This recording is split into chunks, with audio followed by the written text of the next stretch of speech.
G'day guys, I've been asked to go through my car modifications that I have for my VW multivan as a quadriplegic. Some of the things that I use are, I guess, a lot more electric based than what the normal push and pull would be for someone using simple hand controls. So yeah, I'll go through sort of, I guess, the different things in my van, and hopefully it'll help when people are choosing their options. One of the biggest things that when making a choice for this car is that I wanted everything to be electronic as possible, so I opted for the electronic doors either side.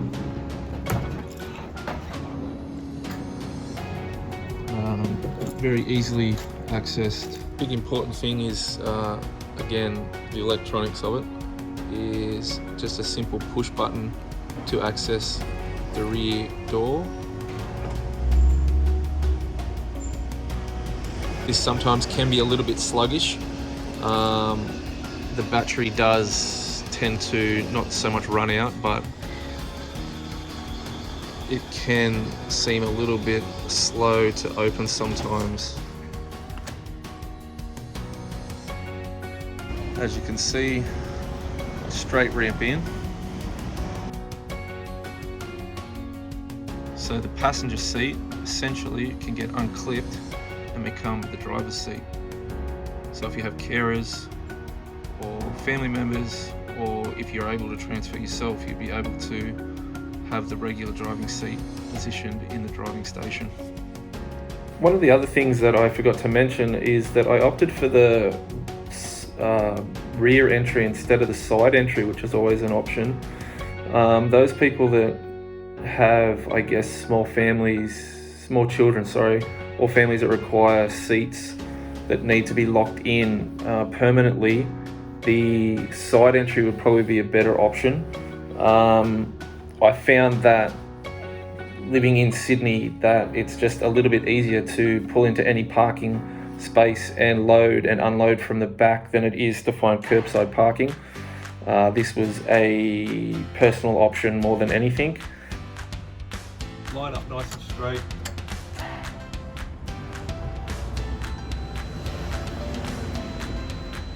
Make whatever adjustments you need to make nice and slow, so as not to harm yourself or harm the car's position.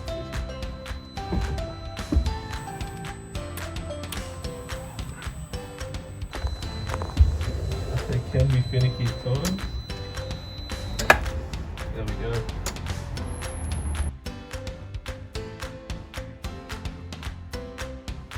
This is a new docking station that I had installed at the start of the year. It's called the Dahl docking system. Compared to the old way that I used to have, this station allows a lot more clearance underneath your chair to be able to get over certain thresholds, or even in the back of regular taxis. The two pins that used to hang down caught on absolutely everything, and now with this horseshoe plate, it seems to be a lot easier to slide over different things. The only downfall that I would say with the Dahl docking station is that the finish on the inside of the car, unfortunately, this is the only option that I had, whereas before it was nicely put in the actual car itself, whereas it's kind of just hanging on the outside, which doesn't look very nice. However, it still does the trick. So by simply pressing that button, it unlocks the station, but it's very easily driven into. When I wish to exit the vehicle, all I have to do is push this button here. As you can hear the click, it allows me a certain amount of time to reverse out of the docking station. It's as simple as that. And then to go back into the docking station, simply line up on the floor, and as you can see, the green light allows you to know when you're locked in place. Okay, I'm going to go through some of the things that I've had installed in the car to make it a little bit easier for myself. As you can see here, we have an electric ignition. So once the keys are placed into the ignition barrel as per usual, the middle black button allows for the ignition to be turned on, and then by applying the brake on my hand control and pushing the far right black button, that then starts the vehicle itself. The red switch that you see turns on and off the hand control, so therefore if I have an able-bodied person that would like to use the pedals as usual, they just have to simply flick that switch and it engages the pedals as normal and turns off my hand control. Due to the fact we're limited hand function, I had this lever applied to the top part of my gear stick. This allows a smooth transition just to be able to put it into gear by simply just holding it across. On my steering wheel, I have a tri-post spinner. As per most quads, put your hand in to be able to steer the vehicle itself. Again, easily removed by the push of a button to take out for someone that doesn't need the hand control. And over here we have a radial 5DL hand control. And as you can see on the top here, I have my indicator buttons, and this bottom button I opted to get as my high beam. Simple acceleration by tipping it out, and as per regulation, pushing forward to apply the brake. I found this hand control to be less cumbersome on my shoulder. Just rotating out my wrist, I found that I didn't tire as easily as the push-pull version. And then just behind here you can see that my e-brake is a simple switch on and off instead of having to pull a lever. One of the other difficulties I have is putting on my seatbelt. As much as it's sort of fumbling around, I find the easiest way for me is actually just to extend and bite the belt to give me a bit of extra room. So then place a simple tap. One of the other things that I needed to install apart from the normal seat belt is another belt on my chair to be able to stop me falling into the car when I make a right-hand turn. So I got a body point backpack strap that simply fastens on the back of the chair and the side of the chair, and just allows me to have that extra support going left and right. So one of the options that you can get is the folding back seat, which holds an extra 2 passengers in the car, and as you can see just at the top there, it's a simple buckle to undo it for the safety, and it'll fold down onto this unit here. As you can see, extremely easy.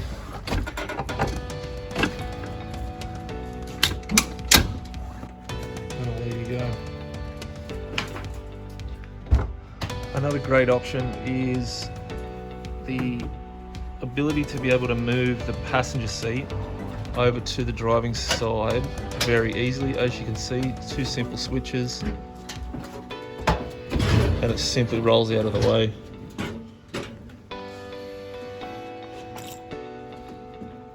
So once it's been maneuvered in place, simple click, and that's it, you're away.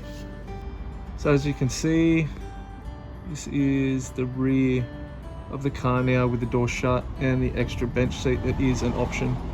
Unfortunately, due to the fact that this is only a short wheelbase, I couldn't get another seat to be positioned just there on the ground. Very similar to the passenger seat. If you're not opting to be the driver of the car, you can also still use the tie downs for a manual chair and a power chair. Automobility came with the conversion that you can use these tie downs as well. So whether I'm in my manual chair or my power chair, I can still be hooked into the car without using a docking station. As you can see, manual chair fits perfectly. One of the issues I did have, unfortunately, was that because the car is constantly in a ready mode, the battery does tend to run low and sometimes struggles to open the back rear tailgate. So therefore, every few weeks, I'm forced to have to top off my battery overnight. So I had to get an auto electrician to put in a plug so I could charge up with this device overnight every 6 or so weeks. So a few things to take into account for me when I bought the car was the height of my chair. So your internal height of your chair also is dependent on the internal height of the car itself. So the VW was, I think it actually is the tallest interior height compared to the VW Vito. I found that the front end was quite sharp and I didn't have the clearance with my headroom. Also take into account how long it's going to take for the conversion to be done. As you could tell, there is a lot of work that needs to go in engineering wise. I think all up it was 16 weeks that it took the car company Automobility to actually get the car out to me. I purchased everything in Victoria. The conversion was done in Victoria and then it was shipped up to Sydney, where Asquith Mobility did all my input of the hand controls themselves. It did come at quite a large cost, $78,500 all up. So it is a chunk of change, and unfortunately I didn't have any funding to help me out with that at the time. It's something definitely to keep in mind when you're looking at the vehicle, that depending on how much you want made electronic, it also comes at an extra cost to make it electronic. So if you can do without and make it as simple as possible, just with the regular push-pull, maybe that's going to be a cheaper option for you.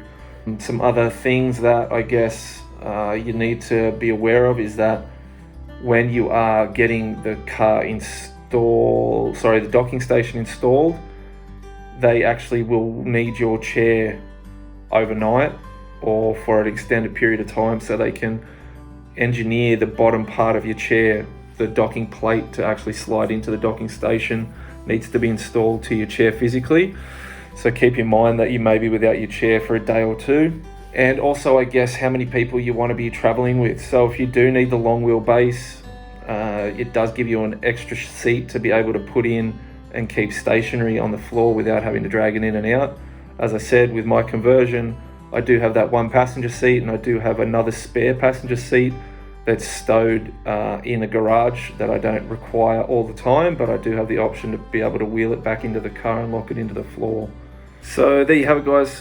Thank you for watching. Hopefully it gives you a bit of an insight as to some of the options out there for quadriplegics that require a bit more conversion done to the vehicle to be able to make us, I guess, as independent as possible. And at the end of the day, that's the aim of the game. And I wouldn't take anything back monetary wise. It's paid for itself within the first time I went for a drive, to give myself that freedom to be able to do what I want when I want to do it and not rely on a carer or a family member to be able to get me into the public.